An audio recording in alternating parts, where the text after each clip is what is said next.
Good evening and welcome to State of Business on Art Television. I'm Tamiru Nimsat. Let's have a look at the headlines. Sri Lanka witnessed the highest amount of law reforms in the past 2 years, government says. Sri Lanka strengthened trade ties with South Gujarat of India. News in detail.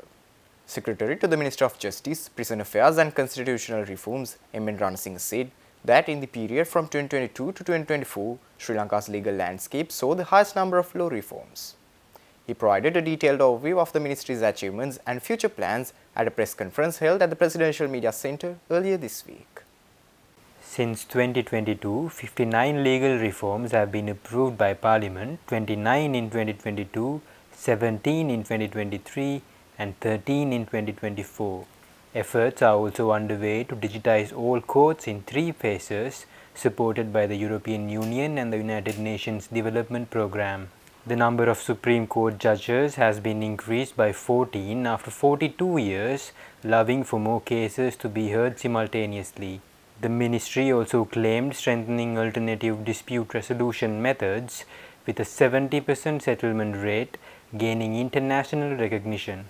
They also discussed the implementation of long-term and short-term measures to address overcrowding in prisons, with plans to relocate several major prisons.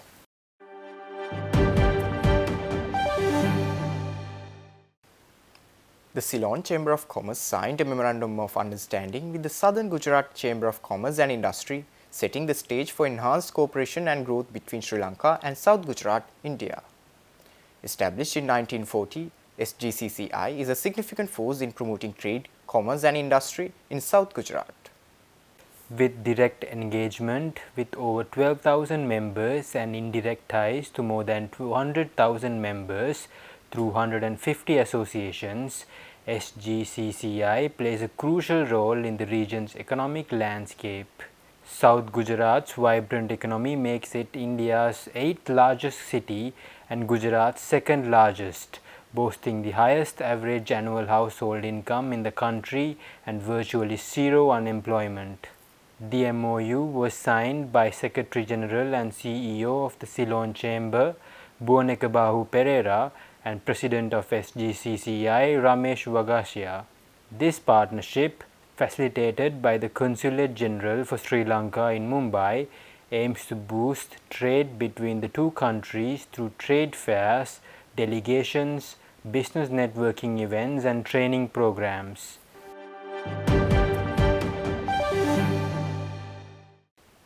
State Minister Pasquale said that the President has approved a 50% subsidy to support tea smallholders to address challenges with a budget of 1.2 billion rupees, allowing for the cultivation of 1,200 hectares with fertilizer subsidies.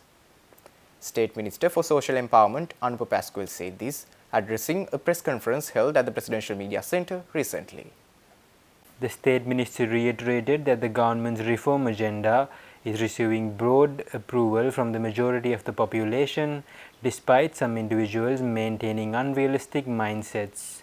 The current administration has introduced significant economic and social reforms, resulting in a decrease in interest rates from 35% to 12% since the initiation of the welfare schemes. He pointed out that the Regulation of Election Expenditure Act has been introduced to curb corruption during elections, stressing the need for broader electoral system reforms. Minister Pasquale also announced the forthcoming Women's Empowerment Bill in Parliament, marking a historic move with the establishment of a special commission dedicated to women's empowerment.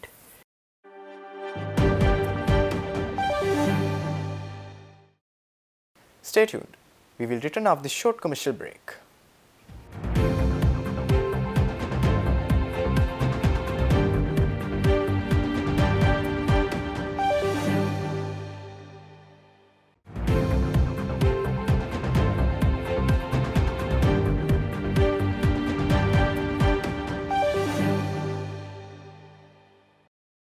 Welcome back after the break.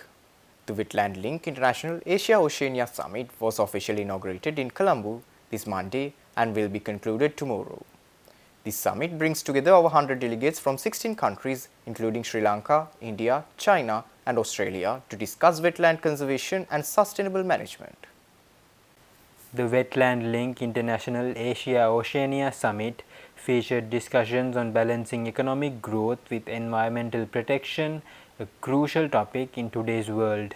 The conference, organized by the Land Development Corporation under the Ministry of Urban Development and Housing, aims to promote ecotourism and enhance cooperation in urban planning.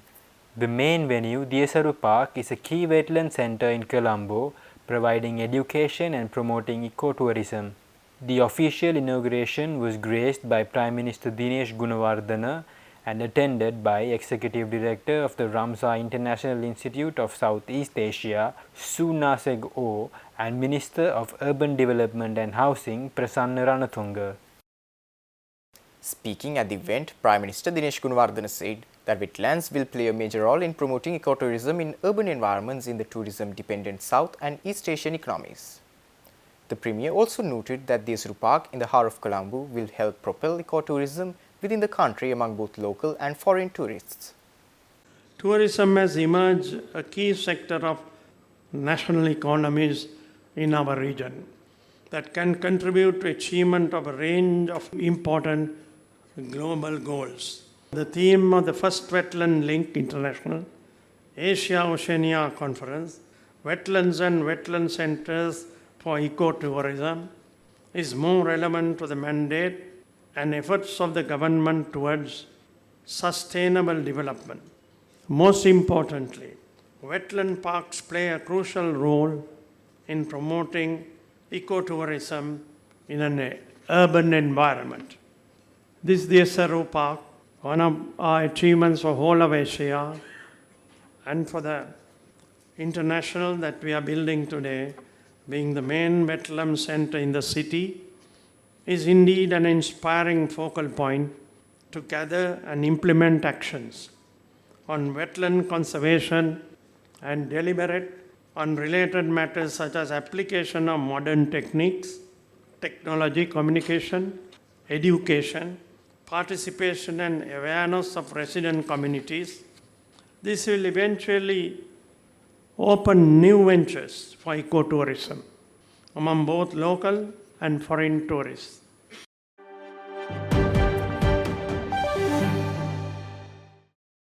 A woman involved in a job scam promising employment in the Middle East has been arrested by the Special Investigation Unit of the Sri Lanka Bureau of Foreign Employment. The suspect, identified as Vatsala Charuni Disanayaka from Gampulu, was apprehended earlier this week.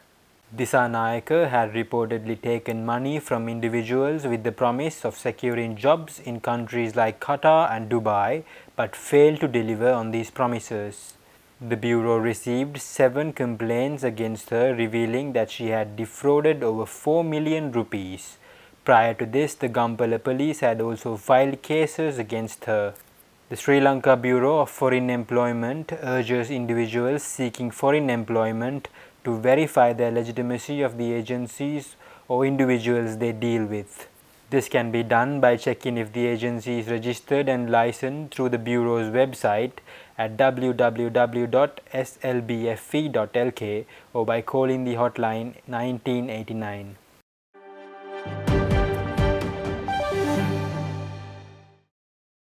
That's all our news for today. For this and more, subscribe to our channel on YouTube and follow us on Facebook. Take care and good night.